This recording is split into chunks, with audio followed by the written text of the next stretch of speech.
حضرت ابراہیم مہمان نواز بڑے تھے، سخی بڑے تھے۔ حضرت ابراہیم علیہ السلام کے بارے میں نبی پاک صلی اللہ تعالی علیہ وسلم نے فرمایا، سب سے پہلے جس بندے نے کسی کی مہمان نوازی کی تھی نا، وہ حضرت ابراہیم علیہ السلام ہے۔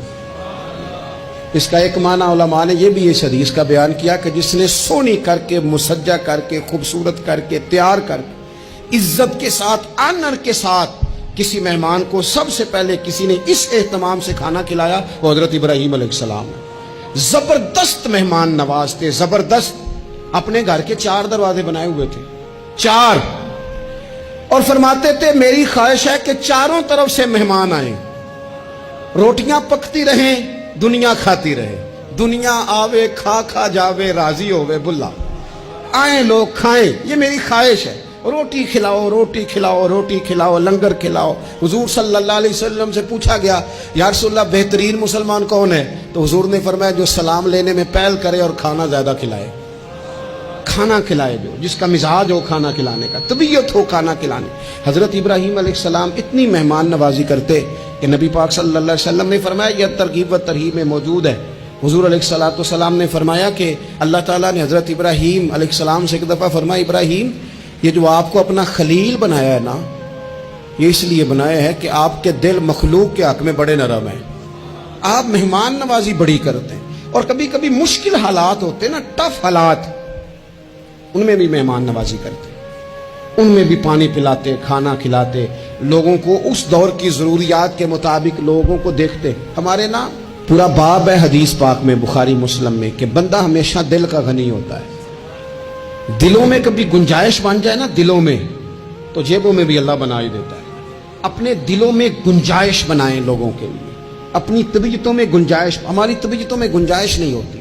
اللہ تعالیٰ بعض بندوں کو نواز دیتا ہے، انہیں چاہیے کہ وہ گنجائش رکھے، کشادہ کریں اپنے دل کو، سینے کو۔ حضرت ابراہیم علیہ السلام نے نا ایک دفعہ قحط ہو گیا تھا، تو مہمان تو اب آئے بیٹھے تھے، بلکہ ان دنوں میں مہمان زیادہ بڑھ جاتے ہیں، کئی دفعہ زیادہ لوگ آ جاتے ہیں۔ اب وہ قحط کا زمانہ تھا، بہت ساری جگہوں پہ فصل ہی نہیں تھی، اناج ہی نہیں تھا، تو مہمان زیادہ ہو گئے۔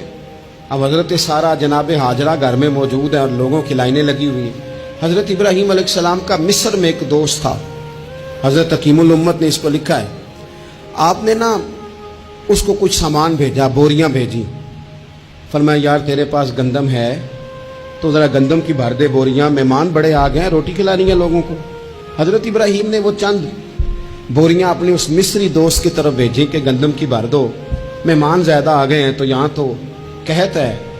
اب وہاں جب گئے لینے کے لیے خدام اونٹ لے کے، بوریاں لے کے، تو اس نے کہا جی غلہ تو یہاں بھی ختم ہو گیا، اب یہ خالی بوریاں لے کے واپس آ رہے ہیں۔ اب ان جانے والے خدام کو بھی پتا تھا، جو قریب رہنے والے ہوتے ہیں وہ خانقاہوں کے، آستانوں کے، مدارس کے، مراکز کے مزاج سے بھی آگاہ ہو جاتے ہیں۔ ان کو پتا تھا کہ اب مہمان تو بیٹھے ہیں، بیسیوں، درجنوں، سینکڑوں، تو سب کو پتا ہے کہ بھئی گندم آ رہی ہے، مصر سے آنا ہے تو کھانا ملنا ہے۔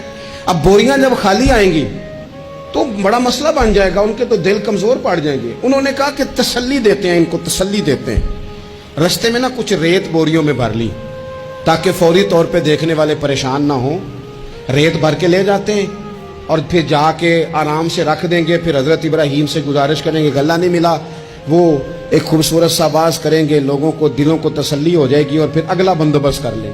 اب وہ بوریاں ساری کی ساری ریت سے بھری رکھی۔ حضرت مفتی احمد یار خان صاحب رحمۃ اللہ علیہ نے لکھا ہے کہ وہ بوریاں لا کے جب لوگوں نے آتے دیکھی بوریاں، تو طبیعت لوگوں کی کئی دنوں کا کھانا نہیں کھایا تھا، حشاش بشاش ہو گئی، بچے، بوڑھے، بیمار، سبھی کے دل تسلی میں آ گئے کہ آج کھانا ملے گا۔ بوریاں ایک کونے میں رکھ دیں۔ حضرت ابراہیم آرام فرما تھے کہیں، یا کسی ذکر و فکر کی مصروفیت میں مشغول تھے، ظاہراً انہیں بتایا نہ گیا۔ اب وہ جہاں گندم رکھی جاتی تھی وہاں جا کے وہ ریت کی بوریاں رکھ دیں۔ وہ خدام وہاں سے ہٹ گئے چونکہ وہ گھر کا حصہ تھا۔ اب جناب ہاجرہ حضرت سارہ اٹھیں، ریت والی بوریاں جب کھولیں تو بہترین گندم نکلی اندر سے۔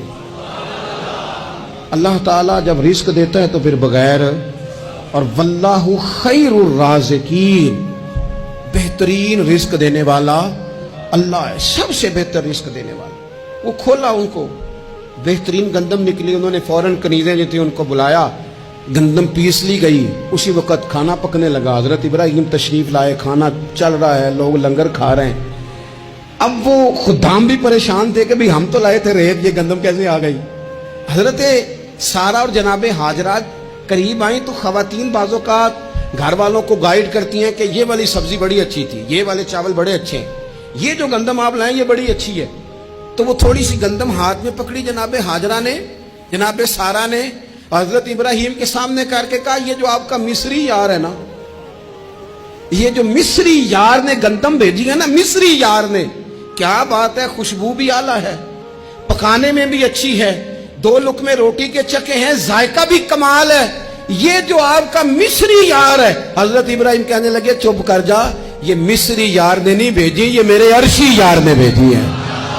واتخذ اللہ ابراہیم خلیلا, وہ جس نے کہا نا ہم نے ابراہیم کو گہرا دوست بنا لیا ہے, یہ اس نے بھیجی ہیں. اس کو پتا تھا کہ جناب خلیل نے کوئی ذات کے لیے نہیں منگائی, اسی کی مخلوق کے لیے منگائی ہے, تو یہ عرشی یار نے بھیجی ہے, عرشی یار نے. اور فرمایا جب عرشی یار بھیجے تو پھر کسی قسم کی کوئی کمزوری باقی رہتی نہیں ہے.